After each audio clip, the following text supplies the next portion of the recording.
오늘 우리에게 주신 말씀은 마태복음 18장 23절로부터 35절까지의 말씀입니다.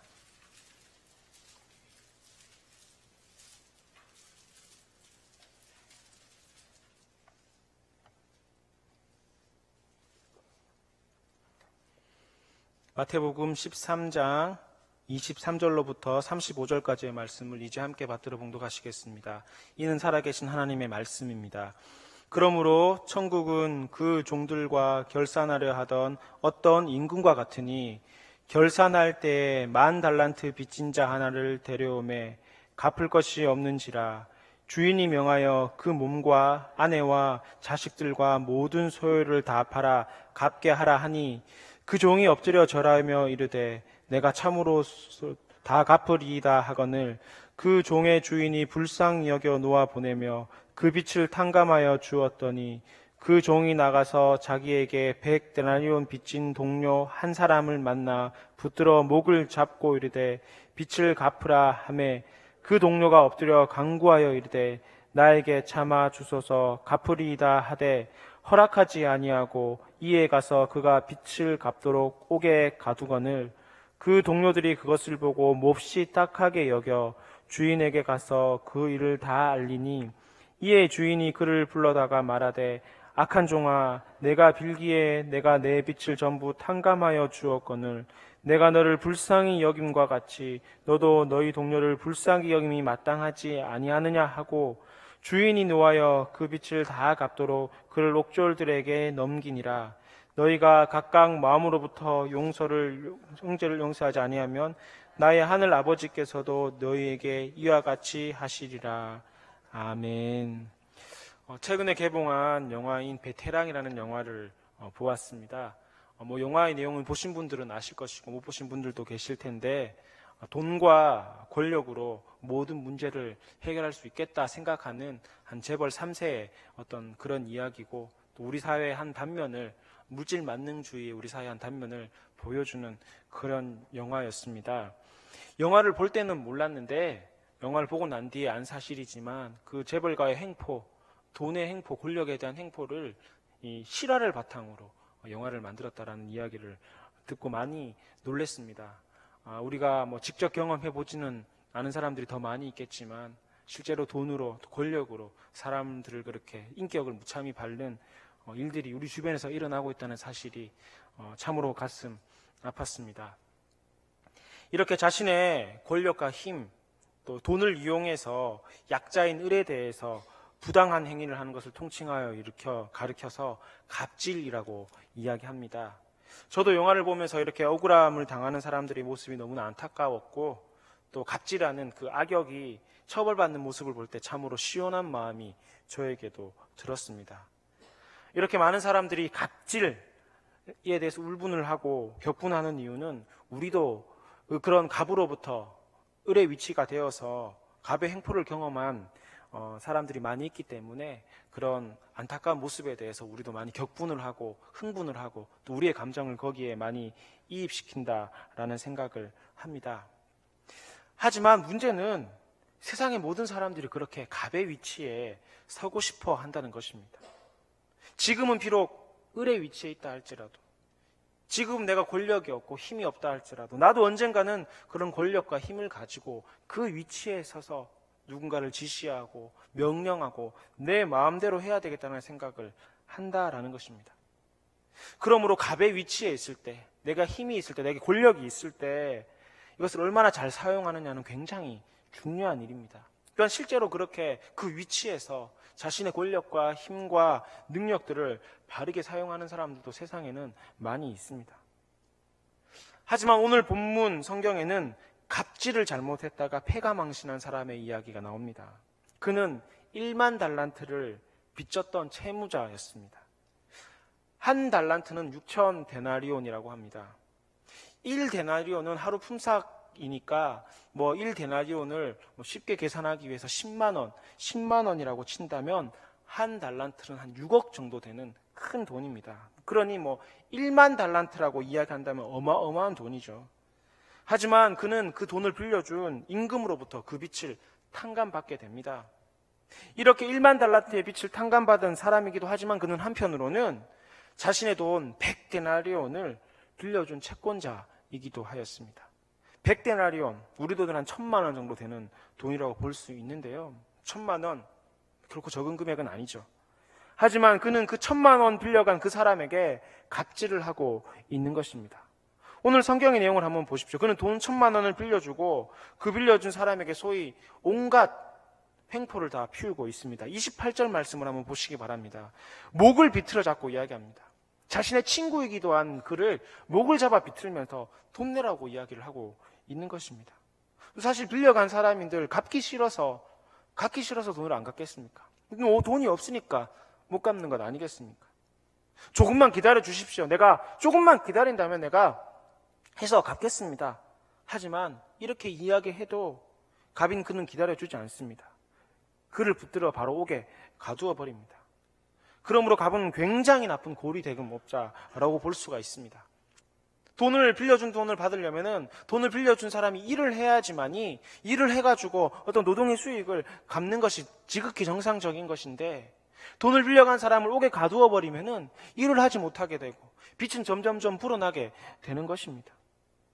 실제로 그 당시에 그렇게 옥에 가두어서 빚을 못 갚게 해서 빚이 점점점 늘어나서 그 채무자의 땅을 헐값에 사거나 아니면 그의 가족들을 종으로 팔아넘기는 경우가 무수히 있었고 이것들을 피하기 위해서 산으로 도망가고 가족을 포기하고 땅을 포기하는 사람들이 빈번히 있었다라고 역사학자들은 이야기를 합니다. 그러니 오늘 100데나리온 빌려준 사람, 이 사람은 굉장히 질이 나쁜 채권자라고 볼 수가 있습니다. 근데 이런 일련의 상황들을 옆에 사람들이 보지 못했다면 아무런 문제 없이 넘어갔겠지만 문제는 이것을 옆에 있던 동료들이 보았다라는 것입니다. 그리고 이런 일련의 사태에 대해서 굉장히 안타깝게 여겼고 이런 전부의 상황을 그의 주인, 10,000달란트를 빌려준 그 주인에게 이야기를 하였던 것입니다. 이 주인은 이야기를 듣고 화가 났습니다. 왜냐하면 자신은 분명히 불쌍하게 여겨서 그에게 선을 행했지만 그는 그보다 훨씬 적은 금액을 통해서 갑질을 하고 있고 이것이 들통나게 되었고 결국은 그래서 그 임금은 그 사람을 붙들어 다시 옥에 가두게 되는 이런 상황의 내용이 오늘 성경의 내용입니다. 그러니 이는 갑질을 잘못해서 패가망신한 것입니다. 근데 오늘 우리의 본문을 말씀을 통해서 주목해 봐야 될 것이 바로 이것입니다. 우리가 소위 갑이라고 불렀던 그 사람은 1만 달란트를 빌렸던 채무자, 돈을 빌렸던 채무자이기도 했지만 또한 100데나리온을 빌려준 채권자이기도 했다라는 사실입니다. 그러니까 그는 돈을 빌려주었을 때는 갑의 위치에 섰지만 돈을 빌렸을 때는 을의 위치에서는 그런 위치에 있다라는 것입니다. 그러니까 항상 갑, 항상 을이 아니라 어떤 위치에 있어서는 갑이 될 수도 있지만 또 어떤 위치에서는 을로 살아가야 된다라는 사실입니다. 그도 을이었던 적이 있지 않습니까? 1만 달란트 빌려준 주인 앞에서는 철저히 을이었습니다. 하지만 그는 을이지만은 또만은 않았습니다. 100데나리온 빌려준 사람 앞에서는 정말 슈퍼 갑으로 온갖 행포를 다 피우고 있는 것입니다. 사랑하는 명성의 성도 여러분, 사실 오늘 우리 모두는 이와 같다고 볼 수 있을 것입니다. 갑으로 있기도 하지만 우리는 을로 살아갈 때도 있는 것입니다. 을로 있지만 때로는 갑으로 살아간다라는 사실입니다. 갑, 오알, 을이 아니라 갑, 엔, 을이라는 사실입니다. 얼마 전 라디오를 듣는데 라디오에서 어떤 책에 대한 이야기를 들었습니다. 그래서 메모를 해야 돼가지고 운전 중에 메모를 해야 돼가지고 스마트폰으로 이렇게 메모를 했습니다.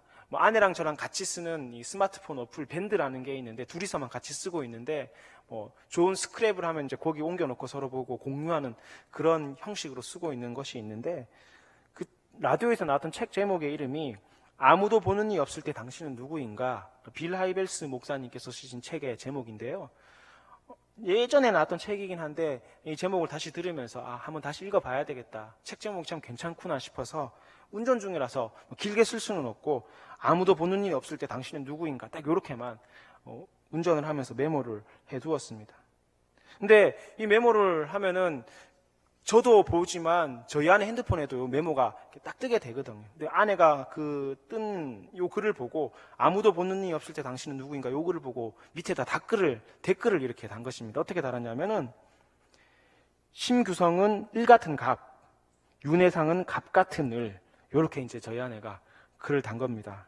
그러니까 이런 거죠. 저는 항상 을처럼 보이지만 사실은 집에서 갑처럼 행동을 하고 있고, 자기는 갑처럼 보이지만 사실은 집에서 을처럼 살고 있다. 그런 이야기를 제게 이렇게 문자로 한 겁니다. 저는 뭐 댓글 달라고 한 것이 아니라 책 제목을 이렇게 옮겨놨는데 아내가 이렇게 댓글을 달았습니다. 사실 이것을 보고 굉장히 많이 아내에게 미안했습니다. 아, 내가 그동안 을로 위장을 하고 갑질을 많이 했구나. 내가 실제로는 갑이면서도, 실제로는 내가 온갖 행포를 다 피우면서도 내가 마치 을인 것처럼 내가 이렇게 살아가고 있구나. 그래서 아내에게 굉장한 미안한 마음이 많이 들었습니다. 사실 이게 저만의 문제입니까? 여기 계신 여러분들도 을이지만 갑으로 군림하고 계신 분들 많이 있지 않습니까? 문제는 여기에 있다는 거죠. 대부분의 사람들은 자기가 피해자라고만 생각을 합니다. 나만 고통을 받는다고 생각합니다. 나만 어려움을 겪는다라고 생각합니다. 나만 어떤 갑의 위치에 있는 사람으로부터 나만 핍박을 받고 어려움을 당하고 있다라고 생각을 한다라는 사실입니다. 하지만 그렇지가 않죠. 물론 그럴 때도 있습니다. 하지만 그렇지 않은 경우도 우리의 삶에는 굉장히 많이 있다라는 사실입니다. 분당에 사는 남자분들이 농담 반 진담 반으로 그런 이야기를 한답니다. 다음 생에 다시 태어난다면, 분당에 계신 남자분들이 다음 생에 다시 태어난다면 나는 꼭 분당 아줌마로 다시 태어나고 싶다, 뭐 이런 이야기를 한다고 합니다. 좀 좋은 식당에 점심시간에 가보면 남자들은 거의 없습니다. 다들 아주머니들밖에 없습니다. 오죽하면 점심 특선 메뉴의 이름이 사모님 정식입니다. 사모님 정식이라는 메뉴. 사장님 정식은 없습니다. 사모님 정식은 있는 것입니다. 이건 남자들이 또 시킬 수 있는 게 여자들만 시킬 수 있는 메뉴더라고요. 남편들은 기름값 아끼기 위해서 차에서 조금이라도 좀 더 쉬어보겠다고 통근버스 타고 1시간씩 2시간씩 출근하는데, 분당 사모님들께서는 남편의 고급차를 타고 밥 먹으러 다니고 또 비싼 커피숍에 가서 커피 마시는 것 같으니까 분당 남자분들이 농담 반 진담 반으로 나는 다음 생에 다시 태어나면 꼭 분당 아줌마로 태어나야 되겠다, 이런 말을 한다는 것입니다. 이게 분당 아줌마 또 분당 남자들만의 문제일까요? 영통에 사시는 우리 사모님들은 안 그러십니까? 또 우리가 우리 돈을 내고 서비스 받을 때도 그렇지 않습니까? 식당에 가서 혹은 여러분들이 돈을 지불한 그곳에서 마치 내가 그 돈을 내었기 때문에 내가 서비스를 잘 받아야 된다, 내가 갑처럼 행동할 수 있다, 내가 돈을 지불했으니까 내가 마음대로 할 수 있다, 이런 생각하고 갑으로 행동하는 경우 얼마나 많이 있습니까? 간혹 그렇게 갑질한 것들이 뉴스를 통해서, 인터넷을 통해서 우리에게 전달되어지고, 그런 것들을 들을 때마다 우리가 사실 그 위치에 있으면서도 그렇게 갑질한 사람에 대해서 손가락질하고 나쁘다 이야기하고 있지 않느냐는 것입니다. 보십시오. 우리는 이렇게 갑의 위치에 있을 때도 굉장히 많이 있지만 나는 항상 을이라고만 생각하는데 문제가 있는 것입니다. 우리가 갑의 위치에 있을 때 갑이라고 생각하지 않고, 우리는 갑의 위치에 있을 때 소위 갑질한다는 것을 우리는 느끼지 못하고 살아가고 있는 것입니다. 우리는 다 그렇게 살아가고 있는데, 우리는 항상 을로만 있는 것이 아니라 갑으로 있을 때도 많이 있는데, 그래서 갑질할 때도 많이 있는데, 나는 항상 을이야, 나는 갑이 아니야, 나는 항상 피해자야, 이런 생각이 항상 우리 안에만, 그것만 가득해서 우리가 갑으로 어떻게 살아가야 되는 것인가를 잘 알지 못하고 살아간다는 것입니다. 오늘 본문을 한번 보십시오. 오늘 본문에 그는 왜 옥에 갇혔습니까? 옥에 갇힌 이유가 무엇입니까? 그가 돈 1만 달란트를 빌렸기 때문에 옥에 갇혔습니까? 그가 을이었기 때문에 옥에 갇힌 것이 아니라는 것입니다. 그가 돈 1만 달란트 빌린 것 때문에 옥에 갇힌 것이 아니라 100데나리온 빌려준 것을 그렇게 받으려고 갑질을 잘못했기 때문에, 갑의 위치에 자신의 삶을 잘못 살았기 때문에 그는 옥에 갇히게 된 거라는 사실입니다. 을이었기 때문에 옥에 갇혔던 것이 아니라 갑질을 잘못해서 갑의 위치에 있을 때 자신의 삶을 잘못 살았기 때문에 그는 옥에 갇힌 것입니다. 그런 거로 우리가 을의 위치에 있을 때 어떻게 사느냐보다 더 중요한 것은, 또한 하나님께서 보시는 하나의 기준은, 우리가 힘을 가지고 있고 우리가 권력을 가지고 있고 우리가 물질을 가지고 있을 때 그것을 어떻게 쓰고 살아가느냐, 우리의 힘을 어떻게 세상 가운데 펼치고 살아가느냐, 주님께서는 그것을 바라보시고 그를 옥에 가두거나 혹은 그의 크신 은혜를 베풀어 주시는 것이 주님께서 말씀하신 천국의 법칙 중 하나라는 것입니다. 그러니 우리가 갑의 위치에 있을 때, 힘을 가지고 있을 때 힘을 잘 쓰는 것, 소위 갑질을 잘하는 것, 이건 굉장히 중요한 것이고 또한 주님께서 보시는 하나의 기준인 것입니다. 요한복음 8장을 보면 이스라엘의 종교 지도자들이 자신들이 그 갑의 위치에 있을 때 얼마나 추악한 모습을 보여주는지 한 단편적인 예를 요한복음 8장은 잘 보여주고 있습니다. 요한복음 8장에는 서기관, 바리새인, 소위 유대 종교 지도자들이 이 갑의 위치에 있는 사람들이 음행하다 잡힌 한 여자를 붙들고 와서 많은 사람들 앞에서 세웁니다. 그리고 그 많은 사람들이 있는 그 예수님 중심에 있는 그 예수님께 물어봅니다. 주님, 이 여인이 지금 음행하다 이 자리에 붙잡혀 왔습니다. 모세의 율법에 의하면은 모세는 이 여인을 돌로 치라 했는데 예수님께서는 이 여인에 대해서 어떻게 하시겠습니까? 지금 이렇게 물어보고 있는 것이 요한복음 8장의 내용입니다. 자, 우리 이것을 한번 상상해 보시기를 바랍니다. 음행이 무엇입니까? 음행이라는 것은 부부 외에 성관계를 가진 것을 의미합니다. 그러니까 이 음행하다 잡혀왔다, 이 말은 지금 부부 외에 다른 어떤 남자와 함께 성관계를 가지다 현장에서 지금 적발되어 이 사람들 앞에서 지금 끌려왔다라는 것입니다. 현장범인 것입니다. 그러니까 성관계를 가지다 잡혀왔으니까 지금 이 여인이 어떤 옷을 입고 있는 것은 아닌 것입니다. 벌거벗은 채로 지금 이 여인은 많은 사람들과 예수님 앞에 지금 끌려와 있는 것입니다. 그러니 이 여인이 얼마나 부끄럽겠습니까? 옷을 다 벌거벗고 있는 것입니다. 그는 가릴 수 있는 것이 아니라 이 벌거벗고 있는 상황에서 많은 사람들이 자신을 지켜보고 있고 예수님의 지금 한마디 말을 기다리고 있는 것입니다. 더한 것은 부끄러운 것이 아니겠죠. 만약 지금 예수님께서 돌로 쳐라, 이 이야기가 나오면은 돌에 맞아 지금 죽을 입장에 놓여 있다라는 것입니다. 그리고 한번 보십시오. 성관계 혼자 하나요? 지금 성관계 같이 했던 남자 지금 어디 갔죠?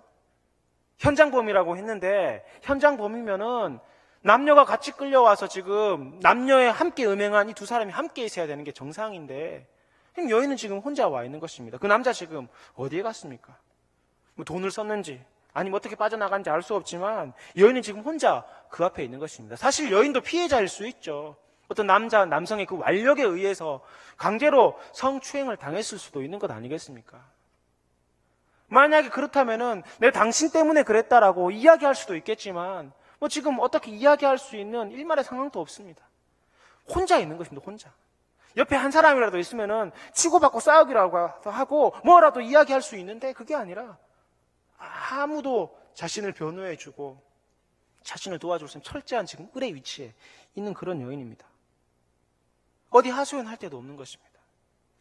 보세요. 지금 이런 일을 누가 하고 있습니까? 소위 은혜롭고 자비롭고 인자하다는 그 종교 지도자들이 지금 이런 일을 벌이고 있는 것입니다. 이게 어디 사람이 할 일입니까? 인간이 어떻게 이렇게 할 수가 있죠? 율법을 잘 지킨다고요? 그럼 율법이 무엇입니까? 율법은 하나님을 사랑하고 이웃을 사랑하는 것 아닙니까? 그럼 잘못한 여자를 옷 벗기고 끌고 와서 죽일지 살아볼지 물어보는 게 이게 사랑이고 이게 율법입니까? 이건 율법도 아니고 사랑도 아닌 것입니다. 괴물이지 사람이 할 일이 아니지 않습니까? 그런데 당시 종교 지도자들뿐만 아니라 그 지켜보던 수많은 유대인들도 아무 말을 하고 있지 않습니다. 그냥 그렇게 지켜보고 있는 것입니다. 그러니 그들은 지금 갑질을 하고 있는데 잘못된 갑질을 하고 있는 것이죠. 자기들이 지금 갑이 되어 아무 말 할 수 없는 을을 지금 마음대로 조종하고 있는 것입니다. 아무 말 할 수 없는 여인에 대해서 지금 살릴지 죽일지 자신들이 지금 결정하고 있다는 것입니다. 그것도 여호와의 이름을 빗대어 지금 그런 이야기를 하고 있는 것입니다. 그런데 이런 여인을 보는 예수님께서 그들에게 뭐라고 이야기하셨습니까? 죄 없는 자가 먼저 돌로 쳐라. 정말 기가 막힌 대답이죠. 예수님의 이 말이 무슨 뜻입니까? 너희들에게도 죄가 있지 않느냐? 너희들은 죄 없다라고 이야기할 수 있겠니? 너희들은 이 여인만큼 이 여인보다 깨끗하다라고 의롭다라고 이야기할 수 있겠어? 주님께서 이렇게 묻는 것 아니겠습니까? 너희들은 항상 갑이 아니야. 너희들 항상 의인이라고 생각하고 의인으로서 이 사람을 정죄할 수 있다고 생각하지만 너희들도 하나님 입장에서 볼 때는 죄인이고 이 여인과 같은 죽어야 마땅한 죄인이라는 것을 주님 말씀하고 있지 않습니까?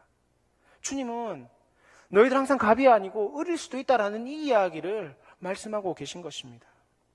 보십시오. 우리의 삶이 그렇습니다. 갑, 오할, 을. 갑이거나 나는 갑이야, 난 을이야. 이게 아니라 사람은, 인간은, 저와 여러분 여기 계신 모든 사람은 누구나 갑 혹은 을이 될 수 있는 것입니다.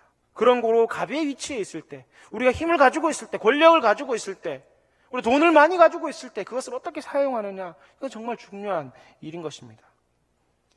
그렇다면 갑과 을에 대해서 이야기를 했는데 갑과 을의 차이가 무엇입니까? 갑은 마음대로 해도 되고 을은 갑의 이야기를 무조건 순종하는 것이, 머리를 숙이는 것이 갑과 을의 관계입니까? 사실 그것 때문에 많은 사람들이 갑이 되고자 하죠. 돈을 많이 가지고 싶어 하고, 권력을 많이 소유하고 싶어 하고, 힘을 많이 가지고 싶어 하고, 나를 따르는 사람들이, 나의 이야기를 듣는 많은 사람들을 만들어내고 싶어 합니다. 왜냐하면 내가 마음대로 할 수 있겠다 생각을 하니까요. 이것을 이루기 위해 돈을 벌고 명예를 얻고자 합니다. 돈과 명예만 있으면 갑이 된다고 생각하십니까? 권위가, 명예가, 부요함이 갑의 기준이 아니라는 것입니다. 오늘 성경을 한번 보시기 바랍니다. 돈과 명예가 갑의 기준이 될 때, 돈과 명예가 힘의 기준이 될 때, 그 사람이 하는 행포가 바로 갑질이 되는 것입니다. 그러므로 갑의 기준은 돈, 명예, 힘이 갑의 기준이 아니라 제대로 된 갑의 기준을 오늘 성경 말씀을 통해서 우리에게 전하고 있습니다. 그것은 바로 10,000달란트를 빌려주고 용서해주는 바로 그 주인의 모습인 것입니다. 그는 갑의 위치에서 을인 채무자를 용서해 주었습니다. 불쌍히 여겼습니다. 긍휼히 여겼습니다. 그리고 그를 용서해 주었습니다. 그러니 보십시오. 제대로 된 갑질, 갑의 위치에 있을 때 바르게 할 수 있는 것은 바로 용서라는 것입니다. 오늘 성경이 이야기하는 갑과 을의 차이는 무엇입니까? 용서할 수 있느냐? 용서받느냐? 그게 갑과 을의 차이 아니겠습니까? 용서할 수 있는 사람은 갑인 것이고, 용서받아야 하는 사람이 을인 것입니다. 용서할 수 있는 위치에 있다면 갑인 것이고, 용서받아야 할 위치에 있다면 그게 바로 을인 것입니다.